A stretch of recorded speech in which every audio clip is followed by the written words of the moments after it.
Hey, it's Tucker Carlson. Let's say you wanted to control a country.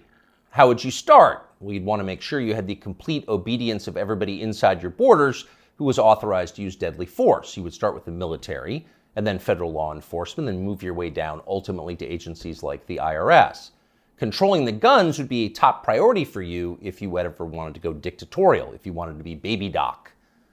But let's say you had deeper ambitions. Let's say you wanted the power not simply to control people's behavior, but to control how they think, not just their bodies, but their minds, as a god would.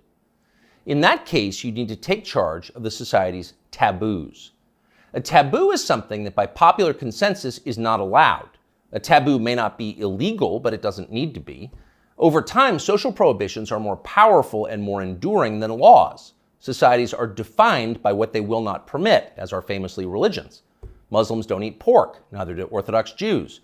Traditional Christians oppose extramarital sex. The Amish avoid electricity, and so on. American society isn't overtly religious, but it's governed by taboos, and it always has been. What's interesting is how fast our taboos are changing. This is not happening organically. What we're allowed to dislike is being dictated to us from above, sometimes by force. Until fairly recently, for example, it was taboo in this country to attack people on the basis of their race. That was the main lesson of the Second World War, we were told again and again.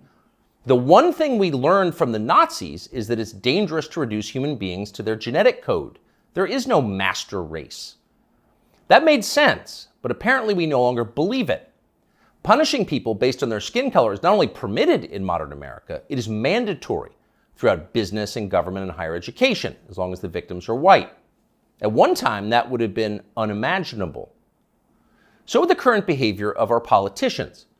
As recently as the 1992 presidential campaign, adultery was considered disqualifying for anyone seeking higher office. Bill Clinton was very nearly derailed in the New Hampshire primary by his affair with Jennifer Flowers.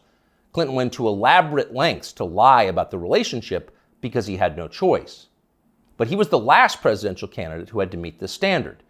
By 2008, it was obvious to anybody who was paying attention that Barack Obama had a strange and highly creepy personal life. Yet nobody ever asked him about it. By that point, a leader's behavior within his own marriage, the core relationship of his life, had been declared irrelevant. It was Barack Obama's business, not yours. One by one, with increasing speed, our old taboos have been struck down. Those that remain have lost their moral force. Stealing, flaunting your wealth, striking women, smoking marijuana on the street, shameless public hypocrisy, taking other people's money for not working. All of these things used to be considered unacceptable in America, not anymore. So it probably shouldn't surprise us that the greatest taboo of all is teetering on the edge of acceptability: child molestation. A generation ago, talking to someone else's children about sex was widely considered grounds for a thrashing. Touching them sexually was effectively a death penalty offense. When Jeffrey Dahmer was bludgeoned to death in the bathroom of a Wisconsin prison in 1994, the Milwaukee district attorney had to caution the public not to turn Dahmer's killer into a folk hero. Jeffrey Dahmer had molested and murdered children. People felt justified in celebrating his death. 25 years later, that standard had changed dramatically in the state of Wisconsin, as in the rest of the country.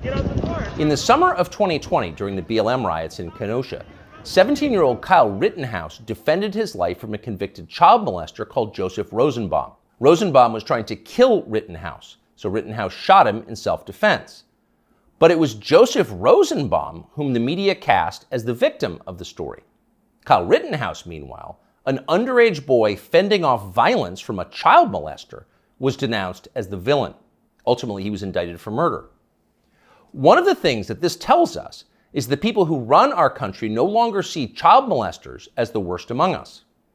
It's never been more obvious than it was yesterday when the Wall Street Journal ran a long expose about kiddie porn on Instagram. Instagram, the journal found, quote, helps connect and promote a vast network of accounts openly devoted to the commission and purchase of underage sex content. Instagram connects pedophiles and connects them to content sellers of child pornography. In one instance, the paper discovered that Instagram was recommending the phrase incest toddlers to users who'd expressed interest in similar material. By the way, no one at Instagram denied that any of this had happened, nor did Mark Zuckerberg, who controls the company. The Journal story was accurate. It was all pretty shocking, but not as shocking as what happened next, which was effectively nothing at all. The largest circulation newspaper in the United States revealed that one of the world's most influential companies was promoting pedophilia, and nobody in power did anything about it. The Justice Department did not announce an investigation. Congress did not schedule hearings. The guy who runs Instagram, Adam Mosseri, still has his job. In fact, Mosseri's last tweet, which is pinned, is a video of himself bragging about how effective Instagram's algorithm is. Keep in mind as you watch this, it's real. People often talk about the algorithm, but there is no one algorithm for Instagram. There are many algorithms and ranking processes we use to try to personalize the experience to make it as interesting as we can for each and every person who uses Instagram. We believe in this idea of personalization. What you're interested in and what I'm interested in is different, and so therefore your Instagram and my Instagram should be different.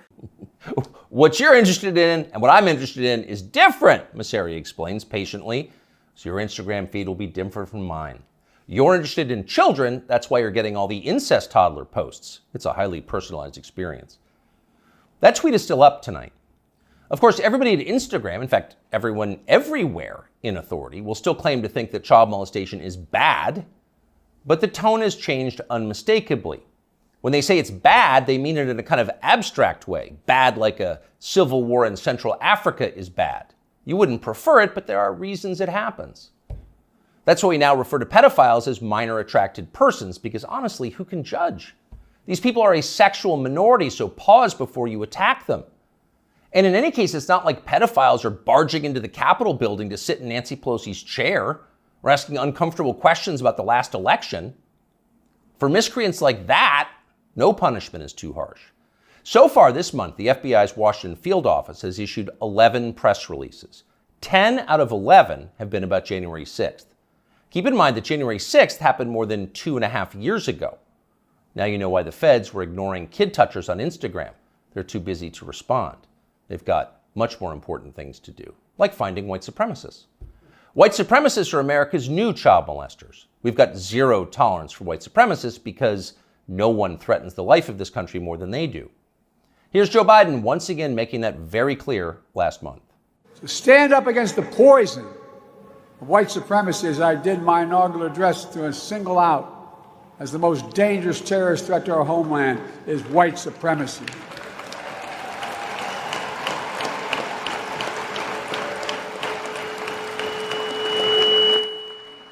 And I'm not saying this because I'm at a black HBCU. I say it wherever I go.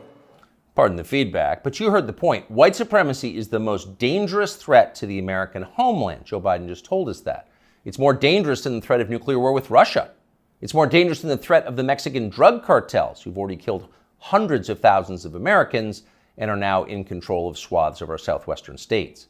White supremacy is that bad, Joe Biden says. In fact, it's worse.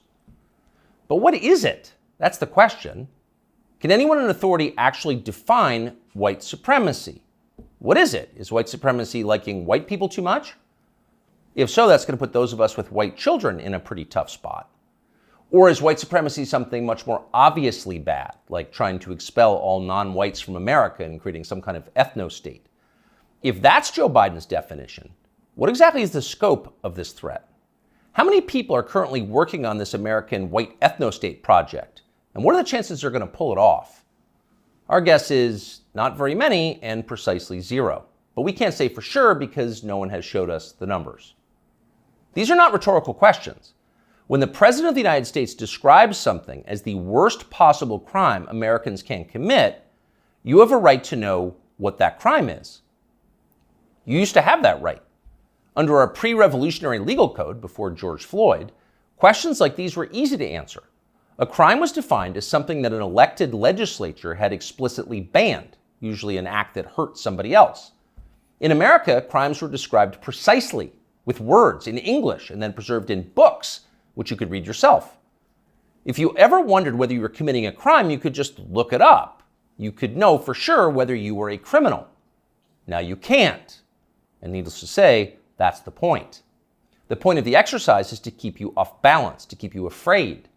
When no one's willing to define the offense, you can't be sure whether or not you're committing it. You could be accused at any time and everything you have taken from you. You live in fear. Remember this guy? Emmanuel Cafferty was driving near a Black Lives Matter protest in Poway in his SDG&E truck when he says he noticed somebody following him and trying to get his attention. Later, that person posted a picture of him making what some believed is a white supremacy symbol on Twitter. Cafferty says he had no idea about any white power symbols and was just cracking his knuckles outside his window when the picture was taken of him. Later that day, he says he was notified by SDG&E that he would be suspended pending an investigation, and a few days later, he was fired. What that man did was so offensive, as you just saw, that local news had to blur the photograph of his hand. He was fired from his job. His life was destroyed for cracking his knuckles. He didn't know cracking his knuckles was racist, in his defense, but then nobody did until the day that poor Emmanuel Cafferty was unwise enough to crack them. When a crime has no definition, anyone can be guilty of it. It's hard to relax in a country like that. The old system was better. Government operated on the basis of laws, not amorphous moral terror. Politicians couldn't accuse you of something they couldn't define. The legal code was straightforward. Child molestation was a crime.